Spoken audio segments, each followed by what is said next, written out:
রাজধানীর কারওয়ান বাজার সার্ক ফোয়ারা চত্বরে বিক্ষোভ সমাবেশ করেছেন মালয়েশিয়া যেতে না পারা শ্রমিকরা।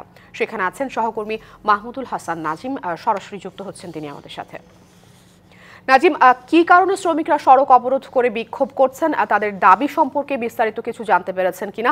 এছাড়া সড়ক অবরোধে যান চলাচল নিঃসন্দেহে ব্যাহত হচ্ছে, সেখানকার সর্বশেষ পরিস্থিতি আমাদেরকে জানাবেন। আসলে তাদের পূর্ব পরিকল্পনা অনুযায়ী তারা কিন্তু আজকে কারওয়ান বাজারে যে আসলে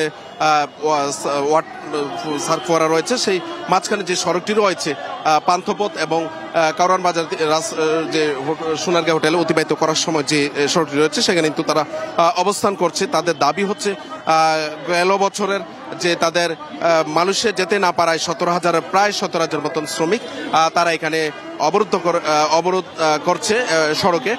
সেই সাথে তারা বলছেন যে আসলে তাদের যেন যাওয়া নিশ্চিত করার জন্য তত্ত্বাবধায়ক সরকারের যে অন্তর্বর্তী সরকার রয়েছে তারা যেন নির্বিঘ্নে কাজ করে।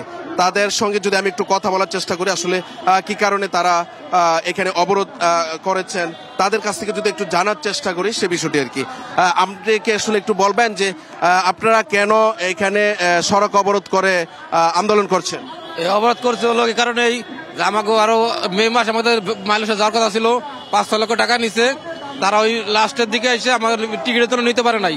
একনল হ্যান্ড ওয়াশ 100% প্যারাবেন ফ্রি, তাই নিরাপদ হাতের জন্য আস্থা রাখুন একনলে। সবকিছু মানে এখন সরকারের পক্ষ থেকে কোনো ধরনের আশ্বাস পেয়েছেন কিনা? আশ্বাস পাইনি আমরা এখনো। তাহলে এখন আপনাদের আর কি করণীয় আছে? সরকার যে কোনো ব্যবস্থা নেবে আমরা মালয়েশিয়া যাওয়ার জন্য। আমরা অনেক ঋণ হয়ে গেছে, অনেক টাকা পয়সা সুদ আনছি, এখন দিতে পারছি না। জানাচ্ছি তারা যেমনটি বলছিলেন যে আসলে তারা দীর্ঘ 1 বছর সময় হয়ে গেছে তাদের সরকারের কাছ থেকে কোনো ইতিবাচক সাড়া না পেয়ে কিন্তু তারা অনেকটা পরিস্থিতির বাধ্য হয়ে নাকি সড়কে তারা নেমেছেন।